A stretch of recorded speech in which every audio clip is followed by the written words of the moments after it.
Morning students, we are doing this chapter discovering Tet. The saga continues. We have almost read this chapter till here, okay, where we have learned through this chapter that Carter was trying very hard to get this mummy, the dead body of this mummy, out of the coffin, but he was not able. Why? Because there were so much of the raisins who acted as adhesive and that stuck the body or dead body of that mummy, that pharaoh's, to the coffin, and he was not able to get it out. So what happened after that? The sun can beat down like a hammer this far south in Egypt, and Carter tried to use it to loosen the raisins. For several hours he set the mummy outside in blazing sunshine that heated it to 149 degrees Fahrenheit. Nothing budged. He reported with scientific detachment that the consolidated material had to be chiseled away from beneath the limbs and trunk before it was possible to raise the king's remains. So what happened? Egypt is a very hot place. So at that time sun was very much hot at the time. So Carter just thought that he should take this mummy, take the pharaoh's mummy out into the sun, so that because of the sunlight, because of the heat of the sunlight, these raisins will melt away, and this will help the dead body of mummy to get it out from the from its coffin, sorry. So what happened? He just set that mummy in a blazing sunlight in the maximum temperature of 149 degrees Fahrenheit, but nothing happened. Burst means happened, nothing happened. And he reported with a scientific detachment. It means that he practically said that what he has to do, he has to chiseled away. Chisel means he has to scratch that his body from the limbs and the trunk, and that is why, and only then he would be able to just to take the dead body out of its coffin, and that is to be done by only this way. So what he has to do, he has to just take the dead body out of the coffin, just to break it at the points, and then the remains, those adhesives should be scratched out of the coffin. So what he did next? In his defense, Carter really had little choice. If he hadn't cut the mummy free, thieves most certainly would have circumvented the guards and ripped it apart to remove the gold. In that time the royals were fabulously wealthy, and they thought or hoped they could take their riches with them. For his journey to the great beyond, King Tut was lavished with glittering gold, precious collars, inlaid necklaces and bracelets, rings, amulets, a ceremonial apron, sandals, sheaths off his fingers and toes, and the now iconic inner coffin and mask, all of pure gold. So what happened? In his defense, that Carter had to do it. What he said that he didn't have any choice. If he had not cut the dead body from the joints, so those were many thieves there, and thieves would have ripped his body apart, would have cut into many small pieces in order to get gold out of that coffin, out of the dead body. So he has to do what he did. He just break that body, that dead body, from the joints, from the trunks and the neck, so that it could be get out, and the resin should be should be scratched out from the coffin. So he could do only that. So and there is a description of that these royals, this Tut's time, at Tut's time, when Tut was a king, at his time, these royals, these kings, they were very much rich, they were filthy rich, and they have all of the things of the gold as well as other riches.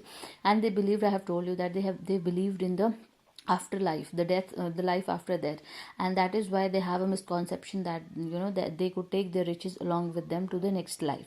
So that is the reason that they used to take everything with them. They had every gold, glittering gold, precious collars, necklaces, bracelets, aprons, their sandals, everything, their fingerlets, toelets, everything they have to use they have to have in their coffin, and they all of made up of pure gold. And to separate Tut from his adornments, Carter's men removed the mummy's head and severed nearly every major joint.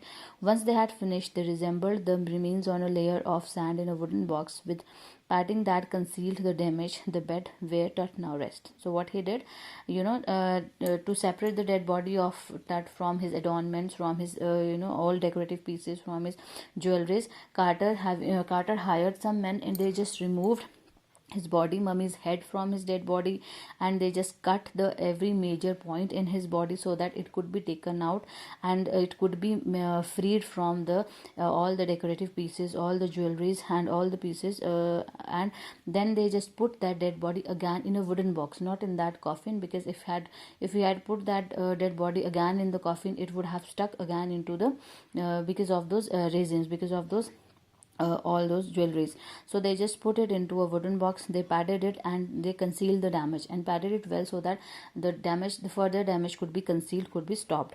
And now they just put it where the death was resting now, where the dead body is now. Okay, so that Carter had done just to figure out this, just to to have a watch of the dead body, how did it appear and what were there with the dead bodies, and that he just have a data with him, and thus he put the dead body again into that his coffin, not in coffin properly, but in a wooden box, only that place where he was earlier buried. And then what happened? Archaeology has changed substantially in the intervening decades, focusing less on treasure and more on the fascinating details of life and intriguing mysteries of death.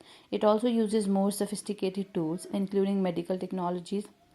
In 1968, more than 40 years after Carter's discovery, an autonomy anatomy professor x-rayed the mummy and revealed a startling fact: beneath the resin that cakes his chest, his breastbone and front ribs are missing. So what happened?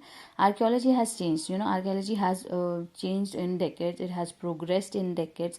And it just focus on what is archaeology. Archaeology is that focusing on the that study which studies those ancient and antique pieces, and that kind of a study is called archaeology.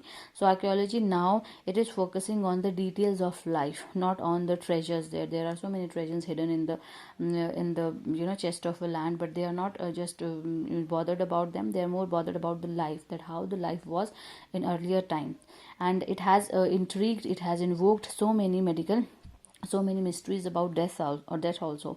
So and sophisticated tools are used in, including medical technology. There are so many of the tools, there are so many of the elegant tools, there are so many of the advanced tools are used in every technology, including medical technology also.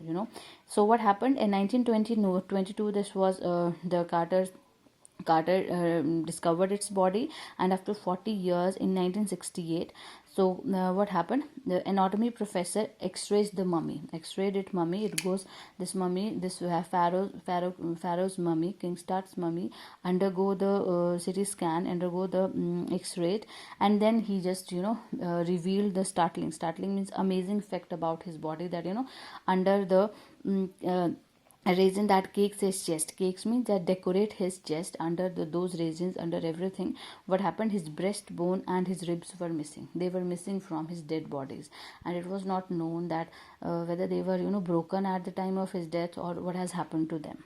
And then what happened? Today diagnostic image can be done with computed tomography or CT, by which hundred of x-rays in cross section are put together like slices of bread to create a three-dimensional virtual body. What more could a CT scan reveal of Tut than the X-ray? And could it answer two of the biggest questions still lingering about him? How did he die, and how old was he at the time of his death? So what happened? Today diagnostic image can be done. Diagnostic means to diagnose. Diagnose means to inquire. Inquiry done. You go to the doctor. What doctor do? Doctor diagnose you. He just asks you the symptoms, what has happened to you. Then he diagnoses. Then he diagnoses means he would provide you treatment. He treated you. So that is called diagnose.